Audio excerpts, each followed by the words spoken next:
Assalamualaikum warahmatullahi wabarakatuh. Bismillahirrahmanirrahim. Alhamdulillahirabbil alamin.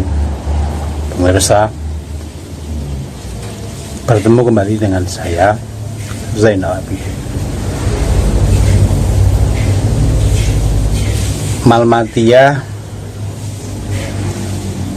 inilah penampilan Al-Mahdi saat ini, ya, macam itu.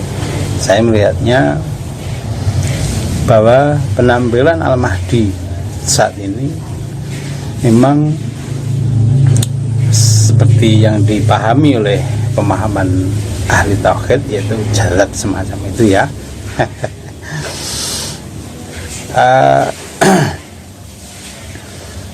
Tetapi sebagaimana dipahami, ya, Malmatiyah merupakan kelakuan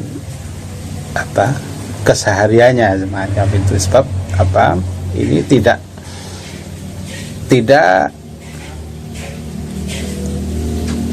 sesuai dengan prinsip-prinsip manusia pada umumnya semacam itu. Bahkan kalaupun si Al-Mahdi ini mungkin beragama Islam semacam itu, mungkin dia tidak kelihatan tak seperti seperti ustaz, seperti ulama, seperti kiai macam itu, ya, tidak seperti itu, ya. Makanya saya katakan kelakuan dari Al-Mahdi ini Malmatiyah semacam itu, istilahnya tidak biasa seperti manusia pada umumnya semacam itu. Dan saya melihatnya juga bahwa yang dilakukan Malmatiyah yang ada dalam diri Al-Mahdi ini tidak direkayasa semacam itu, tidak mengada-ada, jadi natural macam itu, ya. Ini yang saya melihatnya seperti itu. Mungkin ada sosok sesepuh yang melakukan Malmatiyah ini untuk menutupi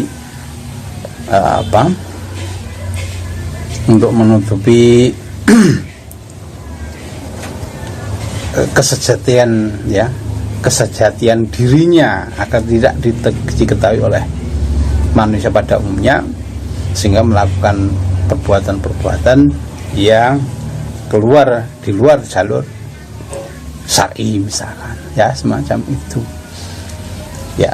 Yang mungkin lebih sering dibuat contoh itu, kalau yang jelas ini adalah Kiai Hamim Zazuli atau Gusmi, ya, dari Kediri itu.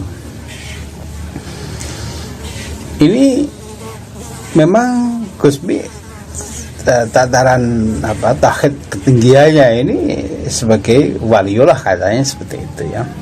Tetapi dari sisi perbuatannya, amaliyahnya tidak mencerminkan bahwa dia seorang wali. Itu karena apa? Karena dari perbuatannya ini sering saya pernah mendengar cerita dari teman saya ini, bahwa Gusmi itu sering pergi ke luar kota, ya, kemudian di situ minum bir, kemudian bermain judi semacam itu, ya. Saya pernah diceritakan sama orang yang pernah berjudi dengannya, ya. Kalau judi tidak pernah menang Gusmi ini, dia selalu kalah, ya. Kemudian teman saya yang menceritakan ini punya ada beberapa teman yang mengincar Gusmi. Wah, Gusmi ini uangnya banyak, nggak pernah habis. Bagaimana ini kalau dikalahkan saja biar uangnya ini macam bisa habis macam itu, ya. Kemudian teman saya itu bercerita kalau teman-temannya ini kemudian berjudi dengan Gus Mi ini, Tapi apa yang nyatanya?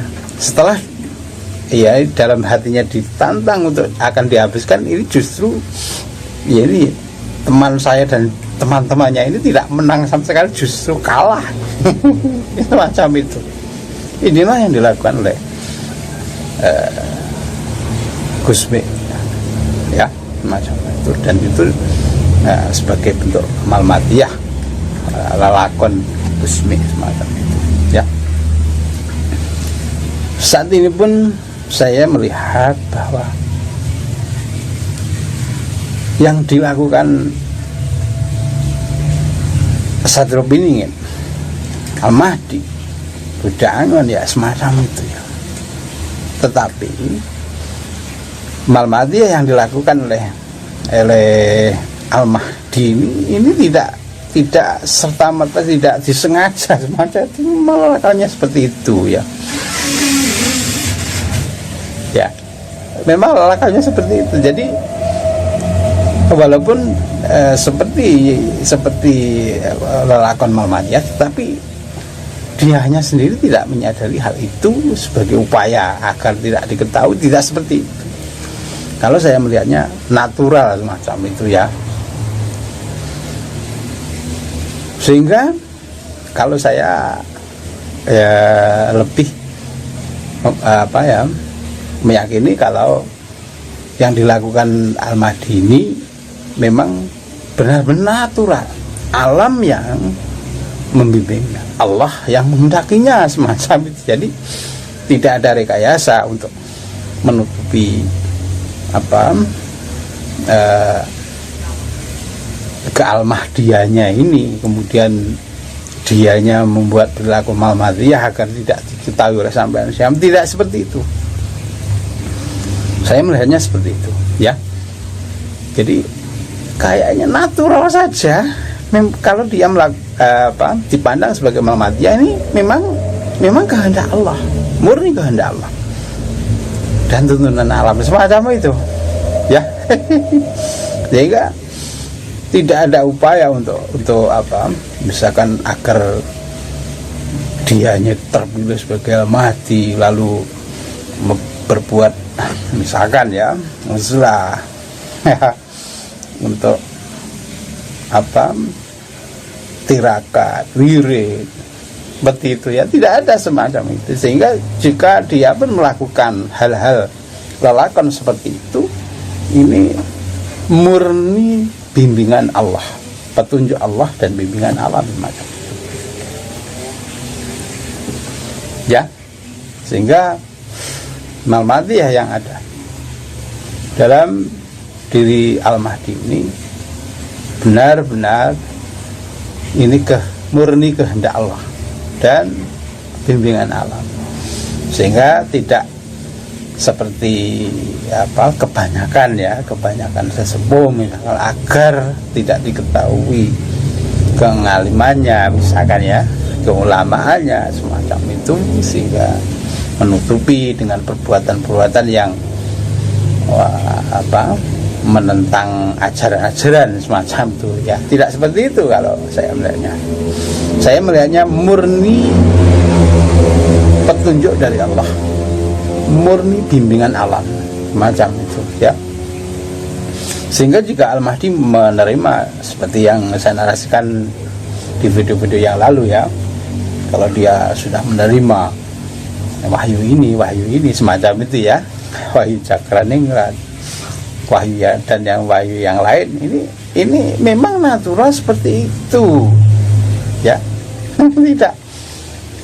tidak agar mendapat wahyu ini kemudian tapa berata dulu, ya, tidak seperti itu, ya. Jadi kalau saya melihatnya murni benar ini kehendak Allah dan bimbingan Allah semacam itu. Saya melihatnya seperti itu, ya. Sehingga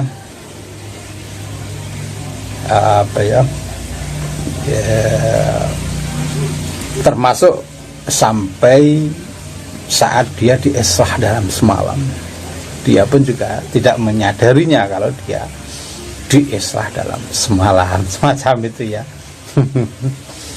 Kemudian dia diberikan ilmu ladunia semacam itu pun juga atas kehendak Allah macam itu. Jadi bimbingan alam, tuntunan alam dan petunjuk-petunjuk Allah itu yang membuat Satrio Piningin atau Al-Mahdi ini benar-benar murni dari petunjuk Allah dan bimbingan alam. Jadi bukan rekayasa. Seandainya dia melakukan semacam perbuatan malmadiyah itu pun juga natural, tidak dibuat-buat. Macam itu memang alam, bimbingan alam dan kehendak Allah semacam itu. Sehingga jika sampean melihat orangnya ini mungkin tidak sesuai dengan kriteria menurut pemahaman sampean, itu harusnya Al-Mahdi ini berjubah misalkan ya, kemudian kelihatan seperti sosok sesepuh atau kiai semacam itu, atau ulama atau ustadz semacam ini kayak gini kan keinginan sampean. Makanya sering saya katakan, jika mungkin sampean kalau diberitahu oleh Allah siapa sebenarnya Al-Mahdi ini, sampean akan kaget. Kenapa? Karena perbuatan Al-Mahdi ini tidak sesuai dengan syariat, pemahaman sampean tentang Islam itu sendiri ya, semacam itu. Saya sangat ini Al-Mahdi, saya sangat meyakininya jika Muslim ya. Dia juga memahami Al-Quran lebih dari sampean-sampean, ini tentunya seperti itu. Inilah yang saya katakan, bahwa yang dilakukan Al-Mahdi ini atas petunjuk Allah ya, dan bimbingan alam semacam itu. Jadi tidak ada rekayasa, tidak ada sesuatu perbuatan yang bukan atas petunjuk Allah macam itu. Jadi dia melakukan apapun itu atas kehendak Allah dan petunjuk Allah, tentu seperti itu ya. Oleh karena itu makanya banyak orang yang menarasikan bahwa Al-Mahdi yang dipilih oleh Allah tidak akan, Al-Mahdi yang asli katakanlah, tidak akan tertukar ya, semacam itu ya. Inilah keyakinan saya bahwa Al-Mahdi tidak akan tertukar ini ya, seperti itu. Karena apa? Pembimbingnya tentu alam dan petunjuknya Allah yang apa-apa nasib sampean ada di tangannya ya, hidup mati sampean itu ada di tangannya ya, semacam itu. Oleh karena itu mulailah berpikir untuk sekarang ini, mulailah tafakur, introspeksi semacam itu, dan bersyukur ya, banyaklah bersyukur. Jika sampai tidak bisa bersyukur, tentu nikmat sebesar apapun yang telah diberikan oleh Allah, nikmat sebanyak apapun yang telah diberikan oleh Allah, sampai tidak akan merasa cukup ya. Karena apa? Karena sampai tidak bersyukur semacam itu ya. Sampai akan selalu mendongak ya, sampai akan selalu kurang ya, seperti itu. Sebab apa? Sudah dikatakan dalam Al-Quran, a'udzubillahi minasyaitonir rajim, wa mal hayatud dunya illa mata'ul ghurur, semacam itu ya. Nah, karena itu jika ada orang yang tidak sesuai dengan keinginan sampean, tidak sesuai dengan pemahaman menurut sampean, pemahaman agama menurut sampean, jangan sekali-sekali sampean mudah menjustis jika dia sesat, kafir ya. Barangkali justru kafir itu ada dalam diri sampean ya. Sebab apa ya, ini mungkin Al-Mahdi tidak sesuai dengan pemahaman agama yang sampean pahami.